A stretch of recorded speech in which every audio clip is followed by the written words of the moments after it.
All right. Hello, everybody. Welcome back. I know it's been a couple weeks or so, but I'm back. Got a video idea in mind. So I'm going to be talking about why training with one set to failure works and also refuting some of the common arguments against training one set to failure and explain to you why maybe you're not getting the results you want on this type of training because you're just not training as hard, or you're training too much. And we'll get into that later on. But first, I want to talk about the overarching principle that actually proves why one set to failure is a viable method for training and probably actually the most valid method for training and building muscle. And this is Henneman's size principle. So, Henneman's size principle was, I think it came about in the 1950s by an exercise scientist.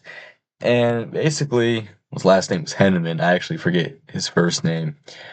But basically, he stated that the amount of muscle fibers that are stimulated depends on the intensity of the exercises. So, for example, if you're doing a bicep curl and you can do 10 reps with 100 pounds, the first rep will stimulate a very minimal amount of muscle fibers compared to that 10th rep where every single muscle fiber, not only every single muscle fiber, but the stronger fast twitch muscle fibers will be stimulated to the maximum extent they can be.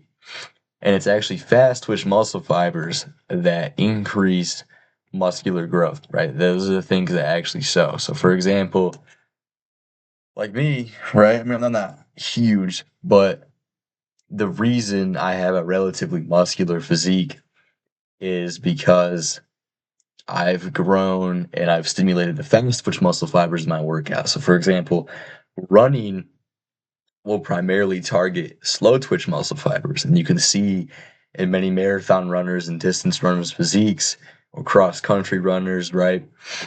Their physiques most of the time are very skinny, or if they have some amount of muscle, it's not going to be significant, right? They're not really going to, you never really see a jacked cross country runner or, a football player do distance running, right? You just don't see that because it's different muscle fiber types and slow twitch keep you small. So if you don't go all the way to failure or you don't train hard enough, so for example, using that bicep curl example again, if you only do 6 reps with that bicep curl and you leave 4 reps in the tank, you've probably not stimulated that many fast twitch muscle fibers, and you're not going to get bigger doing that. Even if you do 6 sets of that, it doesn't matter. One set with 10 reps is going to be more stimulating for muscle growth. That's scientifically proven.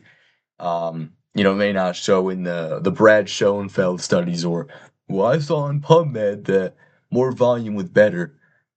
A lot of the reason those studies kind of favor volume training is because the trainees doing the one set, right? It's always like 1 set versus 3 sets per exercise for muscle growth. That's what you see all the time. On those studies, the reason the 1 set people get less results is because they're not actually going to failure. Brad Schoenfeld, the guy who runs a lot of those studies, um, if you've seen him train before, I think it was like a clip of him doing a set of lat pull downs, and he was like, "Yeah, I'm gonna go to failure on this." And then when the rep went from like this, right, kind of relatively fast to like a little bit of a struggle, he stopped the set, and he was like, "Yeah, that's failure." That's what he thinks failure is. So he's going to have the people in those studies, the trainees in those studies, doing 1 set very easily. And this brings me to my next point. A lot of people will say, oh, yeah, HIT is a scam. HIT is the high intensity training kind of abbreviation. And high intensity training just means 1 set to failure, usually. That's kind of what's commonly associated with it. People will be like, oh, yeah, HIT is a scam. I tried it and I didn't get any results on it. Well, first of all, just because you try something and don't get any results doesn't mean it's a scam.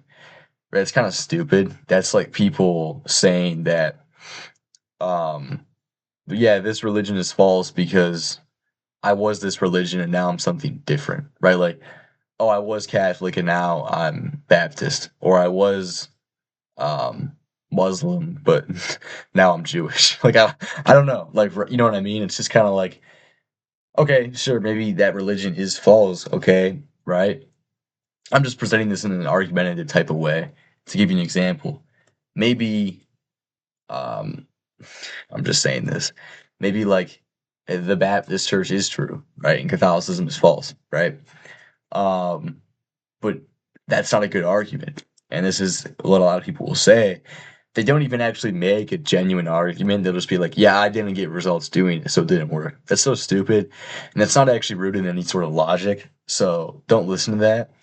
A lot of the reason people don't get results in these types of training programs is because they simply just don't train hard enough. They don't train as hard as they should be, right? I mean, I've trained with people who, will hit arms or something, and we'll be doing, let's go with curls again, right? And I'll train them and take them through my one set to failure workout. So I'm like really struggling for that last rep. Like I look like, I'm making like the crazy lifting faces, right? I'll grunt a little bit during, not like excessively or like in some weird way, but just like you gotta get the weight up, right?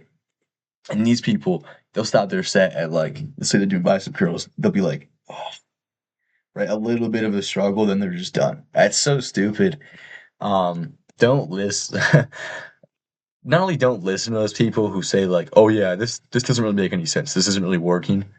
Um, don't train with those people either. Like, don't even bother. Those people. That's how people usually train. That's how people usually perceive going to failure. Is like once I get a couple slower, harder reps in, I'm done. Right? If I'm doing a set of 10 reps to failure, the fifth rep is going to be where it gets pretty hard. And you got to keep going, right? That's a true failure set.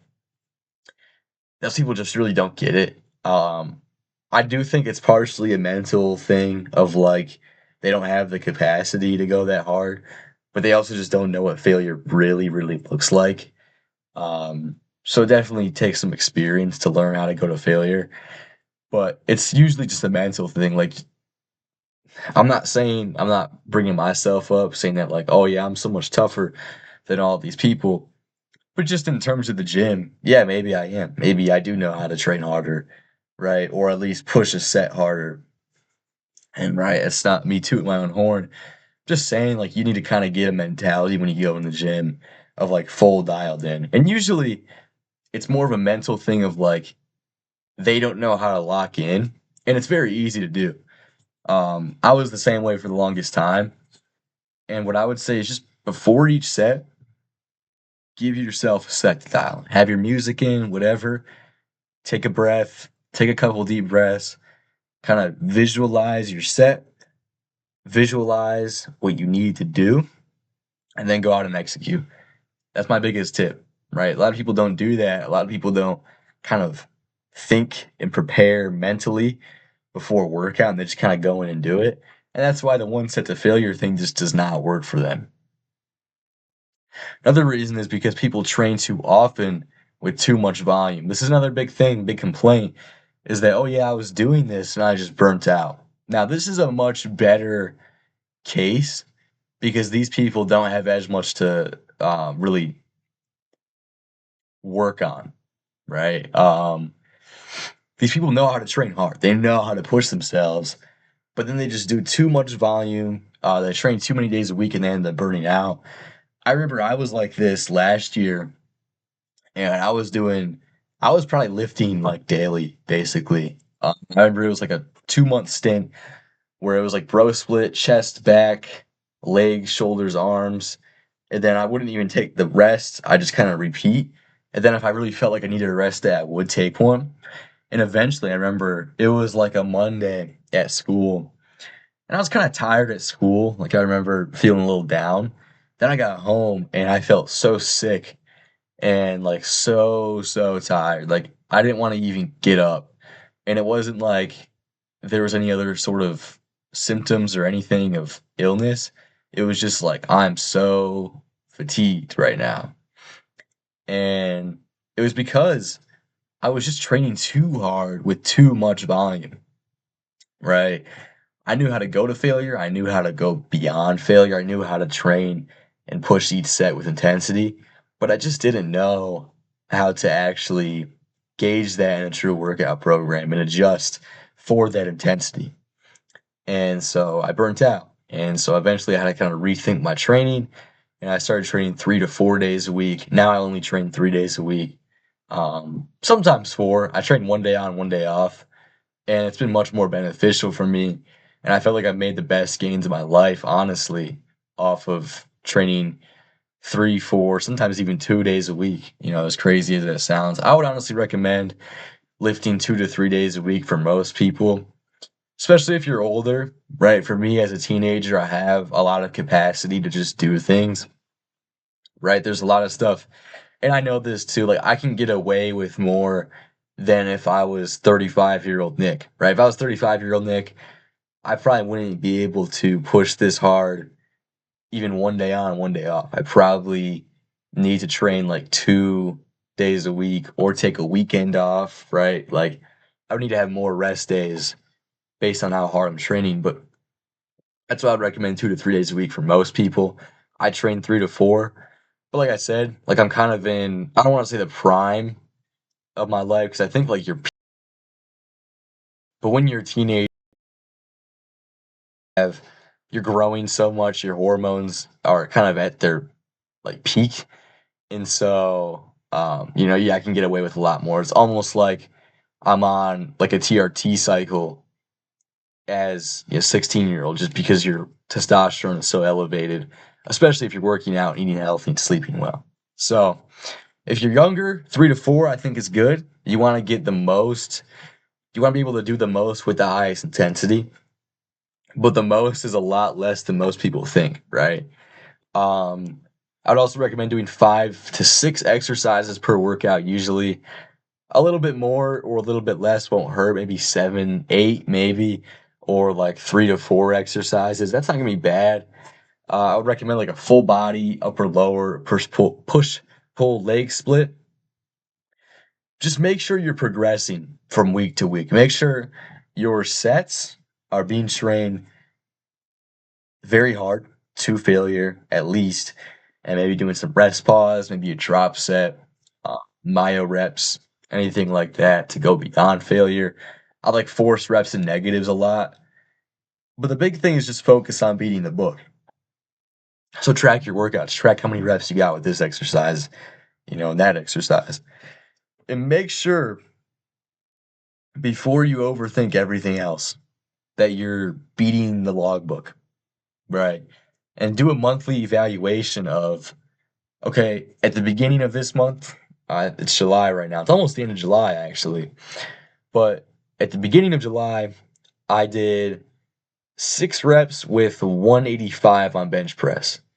At the end of July, I'm doing 10 reps with 185 on bench press. That's a huge progression. That's great, right? And honestly, if that was really the case, I would keep going with that program as long as your reps have stayed relatively the same. What I mean by that is they're the same tempo, right? You're not cheating the reps, right? You have the same, usually for me, like on a rep, my whole thing is go up as fast as you can without like being super explosive and potentially injuring yourself. But go up as fast as you can, lower slowly, hold, and then go up, right? Or the opposite, if I'm doing like a curl, up, hold for a sec, lower slowly. So I kind of have like a general gauge of how my reps look. Make sure you're doing that, but as long as you got that down and you're progressing that fast, I would just keep doing what you're doing. As long as you don't feel burnt out or beat up or it's not a schedule conflict or anything like that, that's fine. Keep doing that. Um, if say you did 6 reps with 185 on bench and a month later you got 7, right? Um, then maybe it's time to rethink. Depends on how old you are. I'd say like if you're still a growing teenager, then maybe it is time to rethink your program a little bit and roll to the next one, with something else in mind. But if you're like an older dude, if you're 40 or 50, or you've been training for a very long time, then probably nothing to worry about. Progression is just going to come slower with age and training experience. Or if you're on a cut, you should be fine. Really, on a cut, you want to make sure that you're just maintaining your strength, maybe getting a little bit stronger, so that'd be really good. But just take everything into account. Make sure you're just being logical, right? Use your rational mind with that. I'm probably gonna make a couple more videos on high intensity training, but I just want to talk about some roadblocks in one set to failure training and why it works as well. Just explaining Henneman Science principle. I could probably do a whole presentation on that in the future. Hopefully, you guys get something out of this video, and as always, God bless.